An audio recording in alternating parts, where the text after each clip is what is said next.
man is and how proud he is. He even gonna fight against what you call Jesus Christ. Ignorant. I thought he was all for Jesus Christ. So when he comes back, why is he gonna fight against him? His military. And the world military gonna join him as well. You know? That's what the fuck is gonna happen. Because they ain't about this righteousness, man. And when they see it's a black man, they really gonna fight harder. Really gonna fight harder. Without question, some of you stupid ass niggas gonna help you fight against another black man. Because that's what the police are doing now. They gonna kill all you motherfuckers, man. And you gonna melt. Thus said the Bible.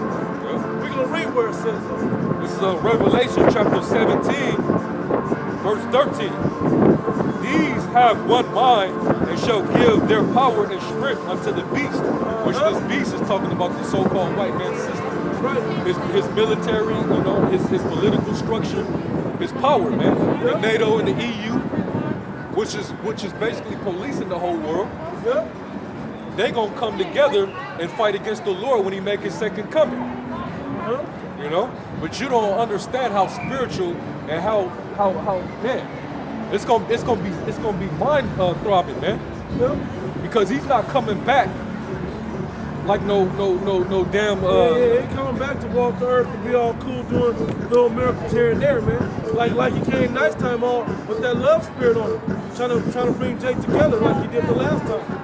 This word is gonna do that this time, but he gonna come back with that war spirit on him. He gonna come back in his power, in his real angelic glory, and then really show the earth what's really going on.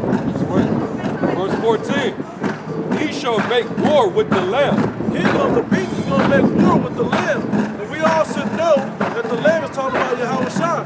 When he comes back, they're gonna make war with him. They're gonna try to fight against him, just like that movie Independence Day. Same thing, but it ain't gonna be like Randy Quaid or whoever the fuck that actor like this named Randy Quaid. White man go up and destroy the big mother shit. That ain't about to happen. They're gonna be in them F-22s or whatever, thinking you gonna knock down chariots of the Most High, man. That ain't happening. That's all fairy tale. The white man puts that in there to trick you and get you on his team and work for him, or further deceive you from the truth. The truth is, those angels are here for you. Those chariots, those so-called UFOs are here for you to help the elect and destroy the two-thirds. Because the two-thirds of y'all are not right, man. So-called white man and the two-thirds of our people. In particular, the so-called white man out of his power seat.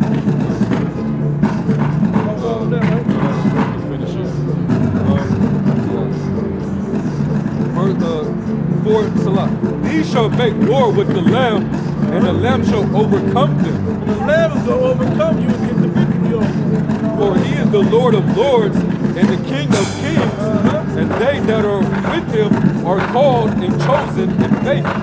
That's talking about the elect of Israel. You know?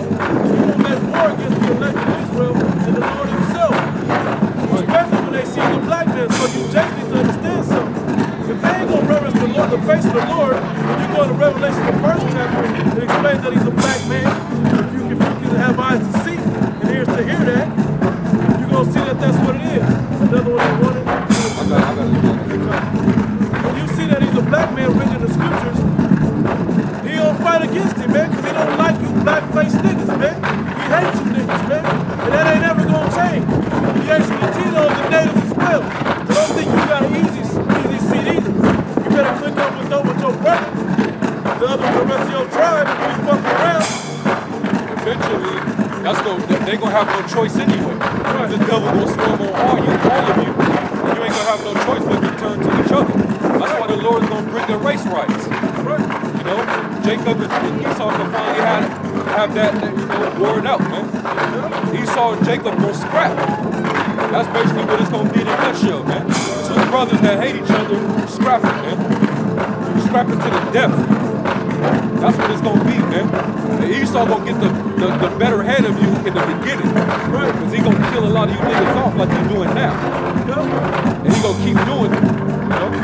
And then in the end, the Lord is gonna put the spirit on you and you gonna raise up. You know? And that's what it's gonna like the 7th Genesis, the 49th chapter. It's gonna rouse up Judah. Judah was like an old line that ain't really tripping. But you're gonna get roused up by this. Getting roused up. At least Judah is getting roused up right now. The other charge is gonna fall in line with this devil. You know, Ephraim, you know what I'm saying? Ephraim I'm pretty sure Ephraim in New York protesting with Judah, man. Over there in New York. And that's usually how it is, man. And that's how the rest of the tribes fall in line, man. You go to the precept, because you're making a point that the war is starting small right now, but it's gonna end so fucking large. It's gonna be so vast that our Lord and the angels is gonna be fighting with this devil, man. Right. It's gonna get huge, man. It's gonna be it's gonna be physical and spiritual. Physical and spiritual, man. The Lord is controlling all this from the spirit realm. This is Revelation chapter 19, starting at 11. And I saw heaven open, and behold, a white horse. And he that sat upon him was called Faithful and True. And in righteousness he doth judge and make war. That's talking about Yahweh Shai, man. We literally call Jesus Christ riding on that white horse, man. That white righteousness and power. He don't come back and make war. He's not coming back for peace. Matter of fact, get Revelation 13 and 9. But he gonna have to, that's what has to happen. He's got to come back and take the kingdom from the so-called white man. He's not going to give it up. It's got to happen that way. No way around. Revelation 13, verse 10. He that leadeth into captivity shall go into captivity. That's clear. Everybody should know what that means. The so-called white man, us and most of the planet into captivity. So all the tribes into captivity. Go ahead. He that killeth with the sword must be killed with the sword. That killing instrument he's been using on us since the days he came into power. Back when Isaac gave him the blessing, he's been performing it the moment he had dominion on the earth. He's been using that for centuries now. Time upon time, he's been using that power to destroy you Jakes, man. Because he'd be in war with somebody else and start fucking up Jake and Israel for no reason. Just because, fuck, let's besiege Jerusalem because we're going with Egypt. We're gonna just let them fuck them up just because we can. What's funny how, once again, the Most High is beautiful, man. The Lord blessed them with the sword to live and get dominion on the earth. The Lord's going to take that same blessing that he blessed them with and use it upon their own head to destroy themselves, which is the nuclear missile. Right. You know? Which happened to be the Lord's indignation. Right. The Lord blessed them with his indignation that he's going to use upon them in the end. That technology to create his indignation. Yep. But when you create something of destruction like that, only the son of destruction can create something like that. You know? So when he created that, it's going to only fall back on himself, so there won't be no payback. But we didn't create it to destroy him. The Most High had him created to destroy himself. Right. He's even self-counterproductive. What's the word we saying? He's self-destroying. I forgot the phrase that goes with it. I'm sure you brothers know.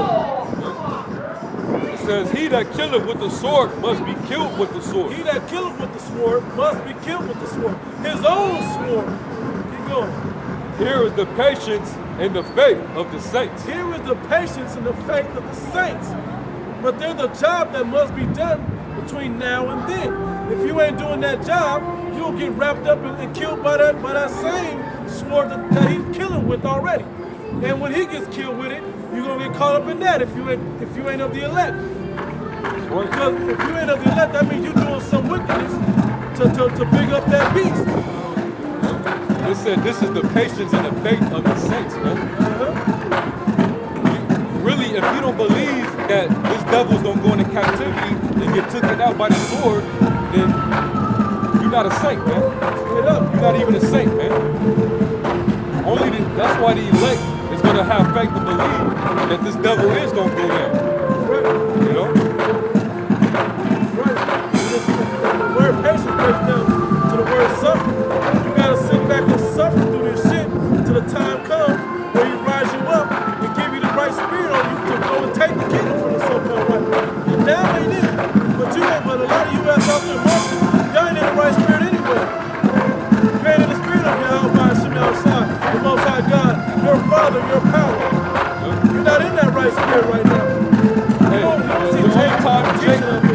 time Jake marched was after their captives got taken down. And we marched out of our captivity. That was when we marched. We walked up out of Egypt.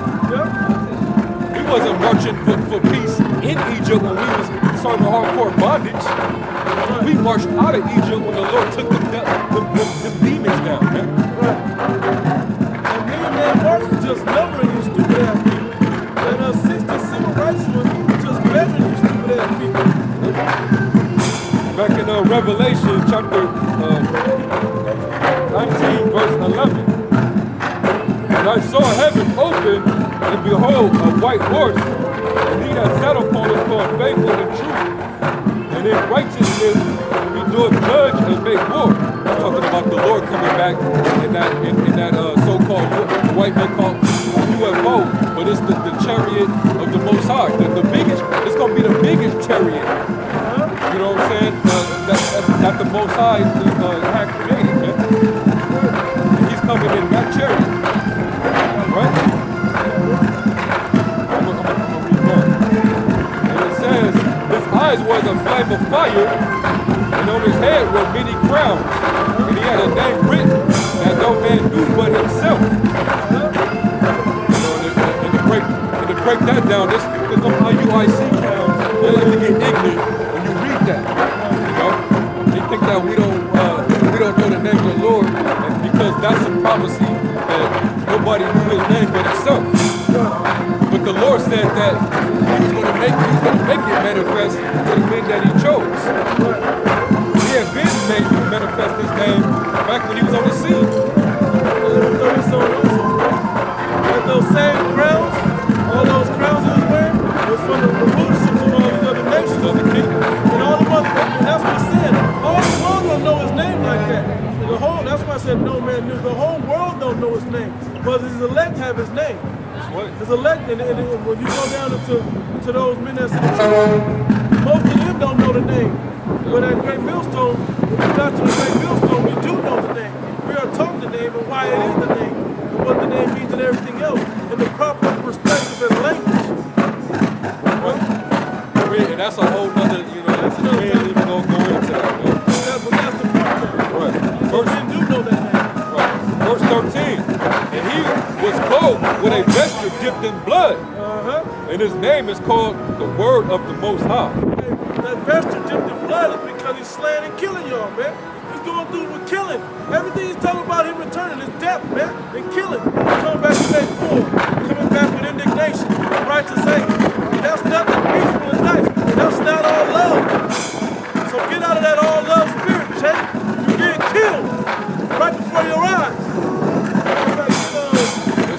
Still more. Basically, this is to talk about the war between this devil and the Lord. When you're done, you know what